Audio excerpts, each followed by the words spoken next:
Today, we worry about echo chambers, the digital worlds that reinforce what we already believe in.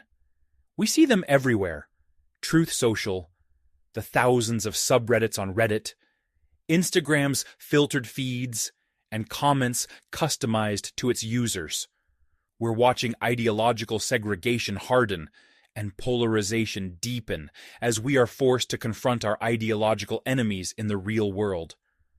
But long before the internet, the Dutch and Belgians created echo chambers in the real world in a system called pillarization. This was a society not divided by race or class, but by belief, with each group living in its own sealed world.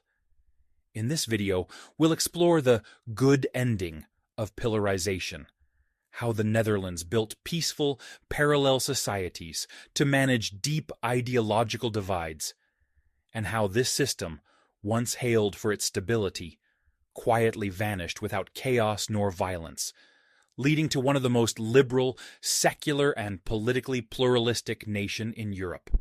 However, in Part 2, we'll explore a different story, how the same system in Belgium never truly faded, and how its legacy still divides the country to this day. In the 1800s, the Netherlands was a patchwork of competing worldviews. Catholics, Protestants, socialists, and liberals all had their own vision of morality, education, and how society should be run. They didn't trust one another, and none of them wanted to live under someone else's rules. To avoid constant conflict, Dutch elites reached an unspoken compromise. Each group would govern its own world. The man who gave this compromise a lasting structure was Abraham Kuyper, a Protestant theologian, journalist, and politician. He believed in a principle called sovereignty in its own sphere. The idea that every ideological community should have the right to control its own institutions, such as schools, newspapers, churches, and unions, without interference from the state or other groups. But Kuyper didn't just theorize. He built a system for his own Protestant pillar. He founded the Anti-Revolutionary Party to represent Orthodox Protestants. He launched a Protestant newspaper, De Standaard. He established the Free University of Amsterdam, which is one of the two large, publicly funded research universities in the city today. He even forged a political alliance with Catholics, despite centuries of hostility. Why? Because both groups saw the liberal, secular state as a common threat, and cooperation was the only way to protect their separate identities. Kuyper wasn't just building institutions, he was leading a campaign. In the mid-1800s, only secular public schools received government funding, and Kuyper saw this as a form of ideological oppression. If liberalism could be funded, then so should Christianity. His efforts helped escalate the school stride, or school struggle, which was a decades-long political battle over whether religious schools deserved equal public support. At the heart of the conflict was a simple but deeply divisive question: should the state fund religious schools? Catholics and Orthodox Protestants had built extensive networks of private, faith-based schools to educate their children according to their beliefs. But unlike secular public schools, these institutions received no state funding. For religious groups, this was a matter of moral autonomy. They believed the state had no right to impose a neutral education system on their children, where neutral represented the secular and liberal interests in their view. For secular liberals, funding religious schools would mean undermining Enlightenment values, state neutrality, and the separation of church and state. The struggle over education became a proxy war for deeper ideological battles between tradition and modernity, religion and reason, community and individualism. By the 1910s, the political system was paralyzed. Governments rose and fell over education. Electoral reforms were stalled. The country was at an impasse. The solution came through a grand compromise known as the Pacification of 1917, a foundational moment in modern Dutch democracy. Here's what was agreed. Religious, confessional schools would receive equal public funding, provided they met the same academic standards as public schools. In exchange, universal male suffrage was introduced, which was a major concession by conservative parties who had long resisted expanding the vote. Proportional representation also replaced the old electoral system, ensuring that every pillar could win seats according to its share of the national vote. This deal didn't just end the school war, it embedded pillarization into the foundations of the Dutch state. By granting equal public funding to religious schools, the government set a legal precedent. Ideological neutrality was now no longer required to receive state support. What mattered was meeting academic and administrative standards, not adopting secular values.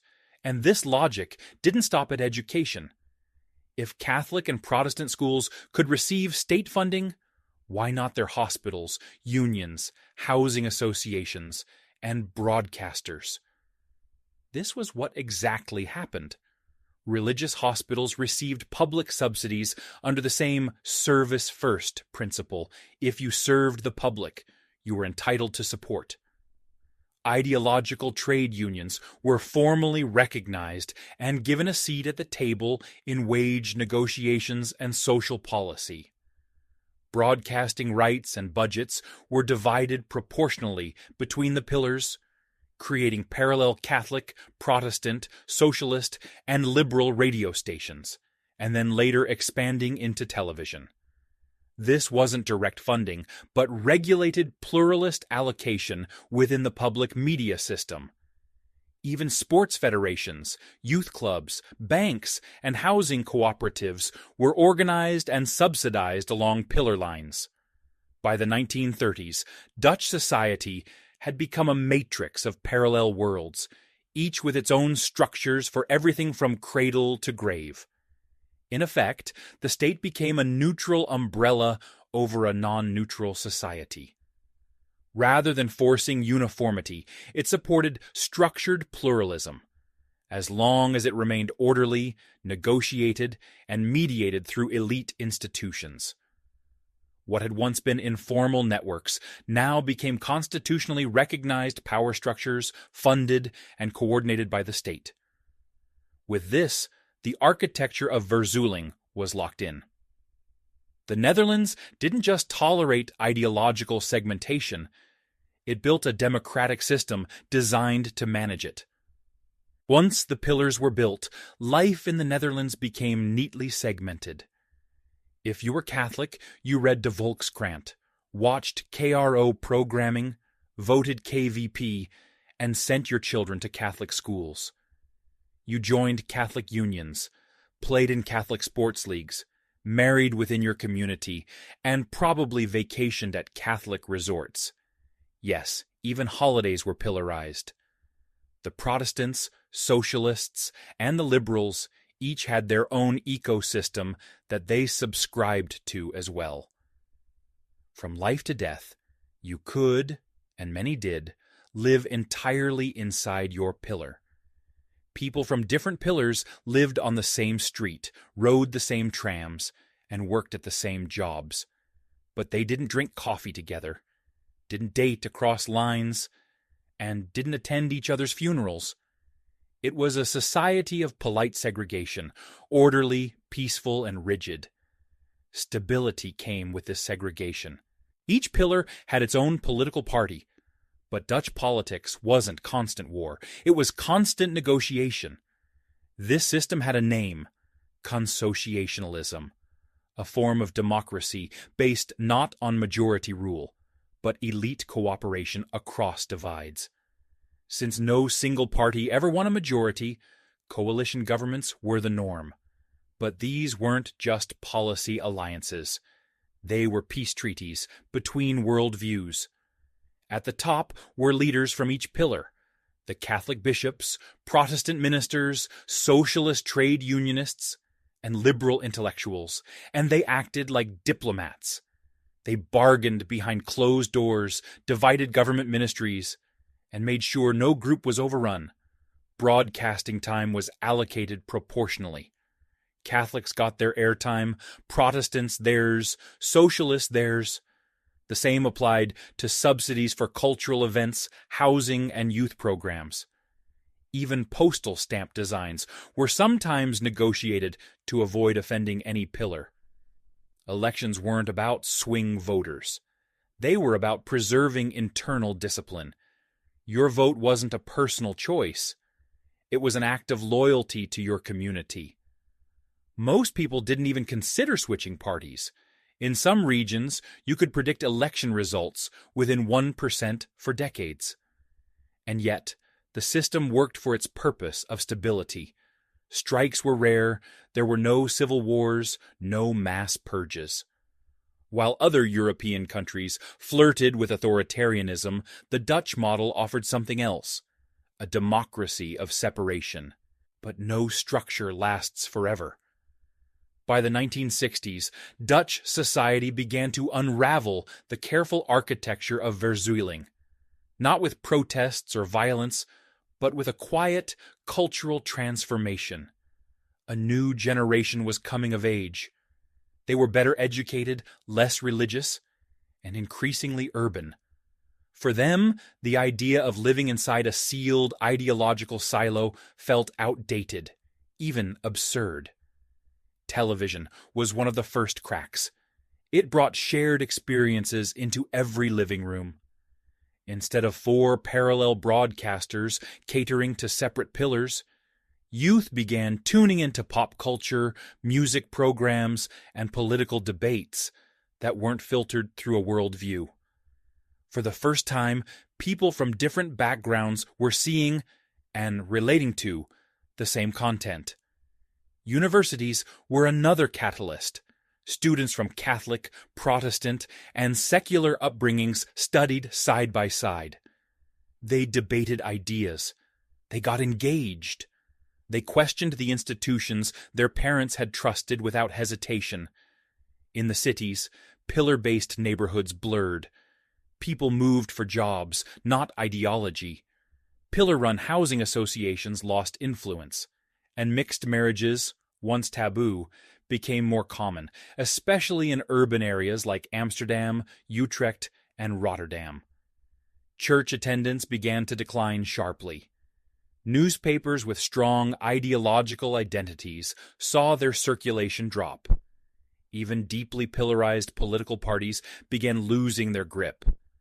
As voters drifted toward issue-based politics or dropped out of the system entirely. By the late 1970s, depillarization was in full swing. Political commentators began to speak of a new, post-ideological Dutch society. By the 1980s, many of the old institutions had either merged, liberalized, or quietly shut down. Former rivals like the Protestant ARP and Catholic KVP even merged into a single party, the Christian Democratic Appeal, CDA, in 1980, something unthinkable just a few decades earlier. The Netherlands didn't tear down Verzuiling. It drifted out of it, slowly and with surprising calm. In its place rose a more individualized, secular, and liberal democracy, where people could build their own identities, not inherit them.